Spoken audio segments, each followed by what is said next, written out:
Hello friends, मैं मधुरेश ज्योतिषी आप सभी का पढ़ंतु में बहुत बहुत स्वागत करता हूँ।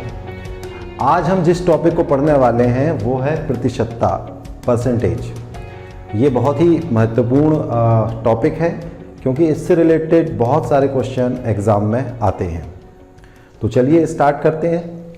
हम बचपन से ही स्कूल में परीक्षाएं देते आ रहे हैं और हमें प्रतिशत हर साल हमारे जो अंक मिलते हैं हम प्रतिशत निकालते हैं उससे कि इस साल हमारे कितने परसेंटेज बने, है ना। तो इस तरह से ये काम तो हम करते आ रहे हैं, लेकिन कॉम्पिटिटिव एग्ज़ाम में इसका लेवल थोड़ा बढ़ा दिया जाता है और प्रश्नों को घुमा फिरा करके पूछा जाता है। तो सबसे पहले हम समझेंगे कि बेसिक जो हमारे प्रतिशत है हम किस तरह से निकालते हैं, और उसके बाद फिर हम कॉम्पिटिटिव एग्ज़ाम के जो हमारे क्वेश्चन हैं उन पर चलेंगे। तो चलिए देखें। हम जानते हैं जैसे प्रतिशत निकालने का फॉर्मूला क्या होता है हमारा, प्राप्तांक, ऑब्टेन मार्क जिसको हम कहते हैं, प्राप्तांक बटे पूर्णांक और गुणित यहाँ पर 100। प्राप्तांक इंटू 100 और नीचे जो आपका पूर्णांक रहता है। यहाँ बहुत कुछ लोग गलती करते हैं, अक्सर शुरुआती दौर पर जब प्रतिशत निकालते हैं कि पूर्णांक चूंकि ज़्यादा रहता है तो उसको ऊपर रख के और प्राप्तांक से भाग देने लगते हैं। तो लेकिन यहाँ ध्यान रखने वाली बात ये कि प्राप्तांक का जो गुणा है वो 100 में होता है ना, और पूर्णांक से हमें भाग देना होता है। एक छोटा सा प्रश्न हम देखते हैं। मान लीजिए किसी एग्ज़ाम में टोटल मार्क्स या आपके पूर्णांक यानी टोटल मार्क्स आपके हैं 1700, ठीक है, और उसमें आपको कितने अंक मिल रहे हैं, 1190। आपके कुल जो अंक हुए वो 1190। तो आपके कितने प्रतिशत बने, तो आप सीधे प्राप्तांक रखा, आपने पूर्णांक रखा और आप इसे सॉल्व कर देंगे। ये 2 0 कट हो गए और यहाँ पर अब देखें हम कि 17 से हमें इसे काटना पड़ रहा है, यानी कि हमें बहुत बार ऐसा होगा कि 17 से 19 से इस प्रकार से हमें कट करना होगा, और हम इसे अब ये किसी और संख्या से तो कट नहीं सकता है, 17 का ही पहाड़ा हमें इसमें लगाना पड़ेगा।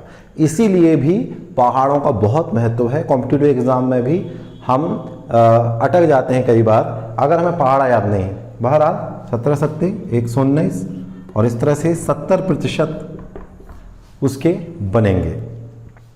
तो चलिए चलते आगे। इसके अलावा हमें क्या निकालना होता है, हमें प्राप्तांक निकालना आना चाहिए, है ना। तो प्राप्तांक निकालने के लिए देखें क्या फॉर्मूला बनेगा आपका।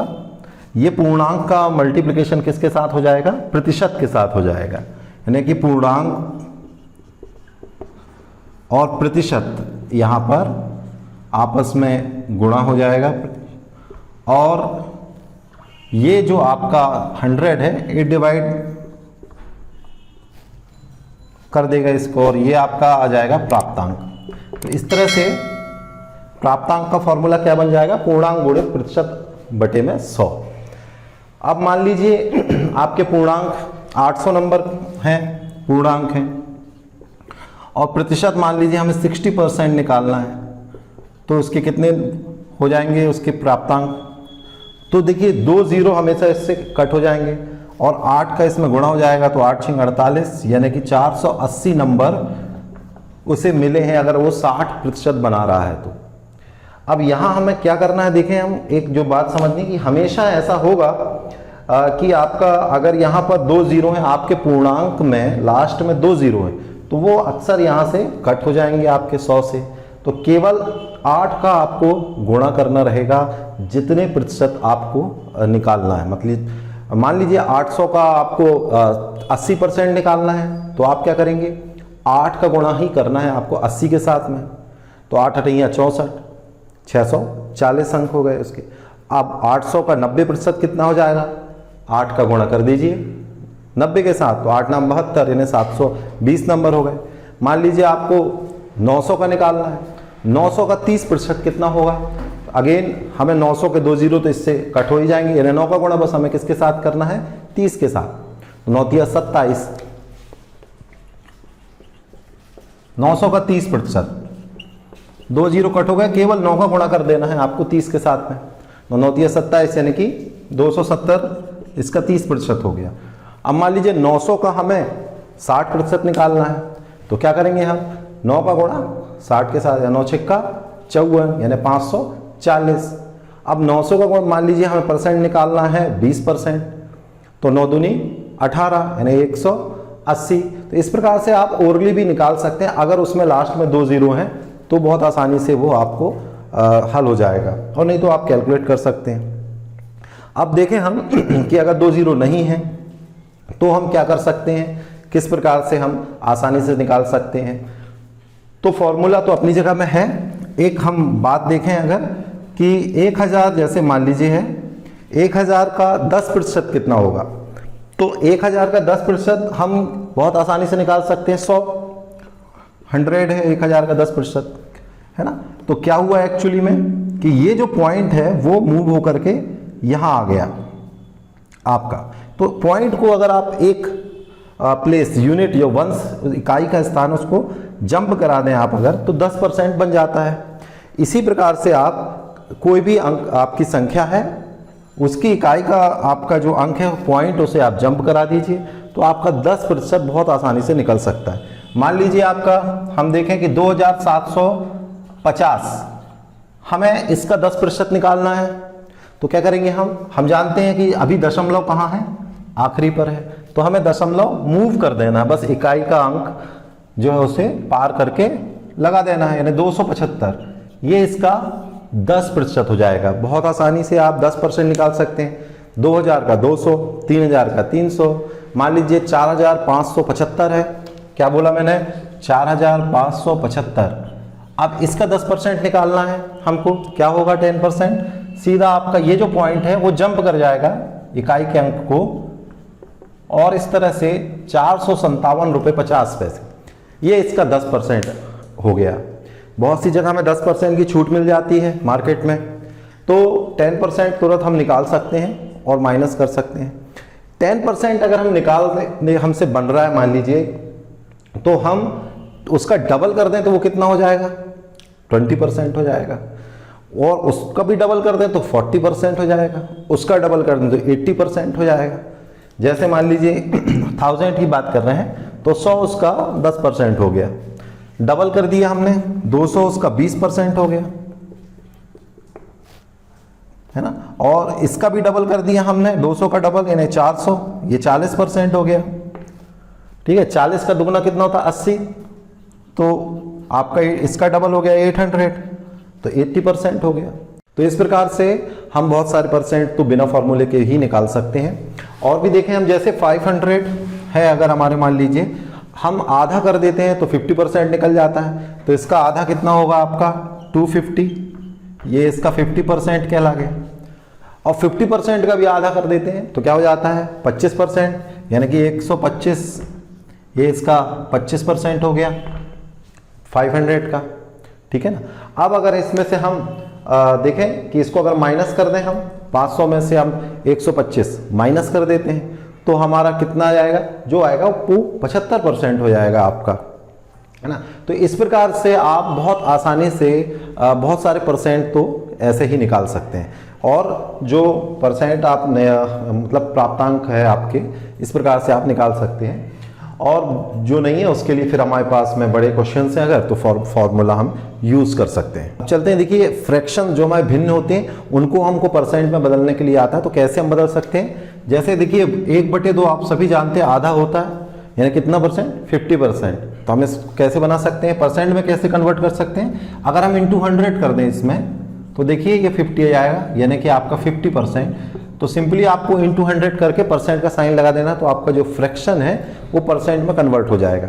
मान लीजिए आपको यहाँ पर 3/4, ये आपका कितने परसेंट कहलाता है, इंटू 100 कर दीजिए आप इसमें, तो इसको काट देगा, 4 25 हम 100, 25 या 75, यानी कि 75% ये आपका परसेंट हो गया। तो इस तरह से आपके जो फ्रैक्शन होते हैं वो आप इंटू 100 करने से परसेंट में चेंज हो जाते हैं। चलिए चलते हैं आगे, हम अब कॉम्पिटिटिव एग्जाम के कुछ क्वेश्चंस की तरफ बढ़ते हैं।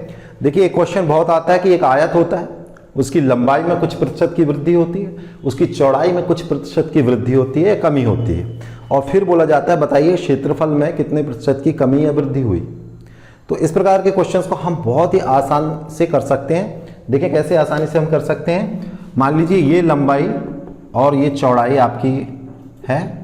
अब आपको करना क्या है, आप जानते हैं क्षेत्रफल बराबर क्या होता है, लंबाई गुणे चौड़ाई आयत का। तो यहां देखें लंबाई को आपको 10 ले लेना है और चौड़ाई को भी 10 ले लेना है, चाहे क्वेश्चन में कुछ भी दिया हो। तो हमारा जो क्षेत्रफल है वो कहलाएगा 100, ठीक है ना, ये आपका फिक्स हो गया। अब मान लीजिए प्रश्न आता है आपको कि लंबाई में 20% की वृद्धि हो गई, 20% की आपकी लंबाई में वृद्धि हो गई और चौड़ाई में मान लीजिए 30% की वृद्धि हो गई। तो बताइए क्षेत्रफल में कितने प्रतिशत की वृद्धि होगी। तो देखिए 20%, 10 का 20% कितना होगा, 10 का 10% 1 होगा, 10 का 20% 2 होगा, 10 का 30% 3 होगा, 10 का 40% 4 होगा। बहुत आसानी से आप निकाल सकते हैं। तो 10 का 20% 2, यानी इस पे 2 बढ़ जाएगा, 20% बढ़ा यानी 2 बढ़ा, यानी नया क्या हो गया 12। और 10 का 30%, 10 का 30% कितना होगा 3, और उतना बढ़ रहा है, यानी ये हो गया आपका 13। आपको इन दोनों का गुणा कर लेना है बस। तो 12 तिया 36 और 12 एकम 12 और 3 15, यानी कि देखें कितना बढ़ गया 56 बढ़ गया। तो चूंकि 100 से ये कंपेयर होके बढ़ रहा और प्रतिशत जो होता है वो 100 से ही कंपेयर होके चलता है। तो यहां पर आपको कुछ नहीं करना है, आपका आंसर 56% ही होगा कि आपकी जो वृद्धि आई है वो आई है 56%। देखिए अगला क्वेश्चन हम देखते हैं इसी में कि अगर आयत की एक लंबाई 20% बढ़ रही है और चौड़ाई 30% कम हो रही है, उस स्थिति में क्षेत्रफल में क्या परिवर्तन आएगा, कितने प्रतिशत की वृद्धि या कमी होगी। तो देखिए 20% से बढ़ाना है यानी 2 बढ़ाना है, यानी 12 हो गया ये बढ़ के, और 30% घटाना है यानी कि 3 घट जाएगा। तो 10 में से 3 गया यानी 7। तो अब कितना हो गया 12 सत्ते 84। तो देखिए कितना कम हो गया, यहां से ये देखना है हमको, यहां से कितना डाउन हो गया ये आपको माइनस कर दीजिए। देखें हम 10 में 4 गए 6 और 9 में 8 गया, तो एक 16% की कमी हो गई, 16% कम हो गया आपका जो क्षेत्रफल है। तो इस तरह से बहुत ही आसानी से आप लंबाई और चौड़ाई के अलग अलग जो परिवर्तन होंगे उसको आप कर सकते हैं। मान लीजिए दोनों में कमी हो जाती है, जैसे मान लीजिए आयत की लंबाई और चौड़ाई है और लंबाई में 40% की कमी कर लेते हैं, तो लंबाई में 40% की कमी कर देते हैं और चौड़ाई में हम 30% की कमी कर देते हैं। तो 40% की कमी हो गई, कितनी हो गई, यानी 6 हो गया, 4 घट गया। 30% की कमी यानी 3 की कमी, ये हो गया आपका 7। अब इसका मल्टीप्लिकेशन कर दें, 7 6 42 हो गया। देखिए कितना कम हो गया, 10 में से 2 गया 8, 9 में से 4 गया तो 5, यानी 58% की कमी हो गई। तो बहुत ही आसानी से आप इस ट्रिक से इस प्रकार के क्वेश्चंस को कर सकते हैं। और भी जगह हमें ये ट्रिक काम आती है, आने वाले समय में आपको बताते जाऊंगा। तो चलिए चलते हैं हमारे अगले क्वेश्चन की तरफ। ये जो क्वेश्चन है हमारा वो वर्ग, समबाहु त्रिभुज, घन, गोला, यानी इंग्लिश में हम कहते हैं स्क्वायर, इक्विलेटरल ट्रायंगल, क्यूब और स्फेयर, इनके क्षेत्रफल से संबंधित प्रश्न के लिए ये जो ट्रिक मैं आपको बताने जा रहा हूं वो वहां पर लगती है।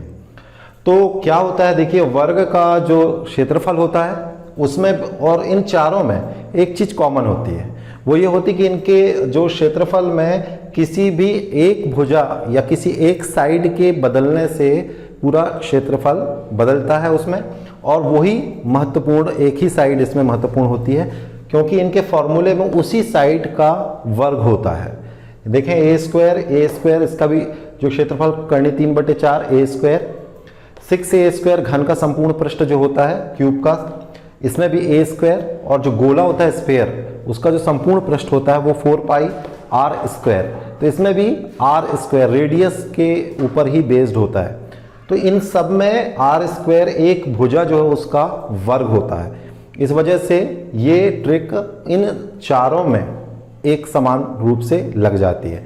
तो अगर मान लीजिए एक क्वेश्चन है आपका कि एक गोला है उसकी एक स्फेयर यानी उसकी रेडियस जो है यदि 20% उसकी रेडियस बढ़ रही है तो उसके क्षेत्रफल में कितने प्रतिशत की वृद्धि होगी?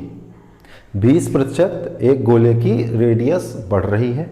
या इसी प्रकार से वर्ग के लिए आ सकता है कि एक वर्ग की भुजा 20% बढ़ रही है तो उसका क्षेत्रफल कितने प्रतिशत बढ़ जाएगा? सिमिलरली इक्विलेटरल ट्रायंगल यानी समबाहु त्रिभुज, उसकी भुजा 20% बढ़ रही हो, या घन उसकी भुजा जो है वो 20% बढ़ रही हो, या कितने ही परसेंट बढ़ रही हो, हम एग्जांपल के लिए 20% लेके चल रहे हैं फिलहाल, तो बढ़ रही है या घट रही है, दोनों के लिए हम क्या ट्रिक यूज करेंगे? देखिए बहुत आसान है इसको करना।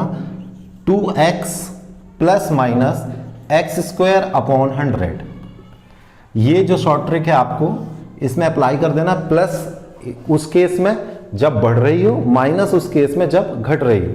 देखें जैसे हम 20% के लिए चल रहा था हमारा, तो 20% अगर मान लीजिए आपकी त्रिज्या, गोले की त्रिज्या, वर्ग की भुजा, समबाहु त्रिभुज या घन की भुजा 20% बढ़ रही है तो उनके क्षेत्रफल में कितने प्रतिशत की वृद्धि होगी? सभी के लिए ये काम करेगी ट्रिक, चारों के लिए। आप सिर्फ x की वैल्यू रख दीजिए 20 बटे पे 100, तो 20 दूनी 40 हो गया। 20 का वर्ग यानी कि 400 बटे 100, 2 जीरो कट गए, 40 और 4 44%। तो आपका आंसर आ जाएगा 44% की वृद्धि उसमें होगी। तो इस तरह से क्षेत्रफल की वृद्धि हम आसानी से, बहुत ही आसानी से इस ट्रिक से निकाल सकते हैं। आगे अगर मान लीजिए घट रही हो तो हम क्या करेंगे? इसी क्वेश्चन में हम अगर माइनस का यूज कर लेंगे और यहाँ पर मान लीजिए अभी 20% घट रही होती तो यहाँ पर 40 माइनस 4 आ जाता, यानी क्या हो जाता? वो 40 में से 4 घट जाते हैं, 36% की उसमें जो है कमी आ जाती क्षेत्रफल में। तो इस प्रकार से आप इन चारों के लिए ये ट्रिक यूज कर सकते हैं। तो बने रहिए पढ़ंतु की टीम के साथ में और देखते रहिए हमारे वीडियोस को लाइक करना, कमेंट करना ना भूलें। नए जुड़ने वाले लोग चैनल को सब्सक्राइब भी ज़रूर कर लें। Thank you.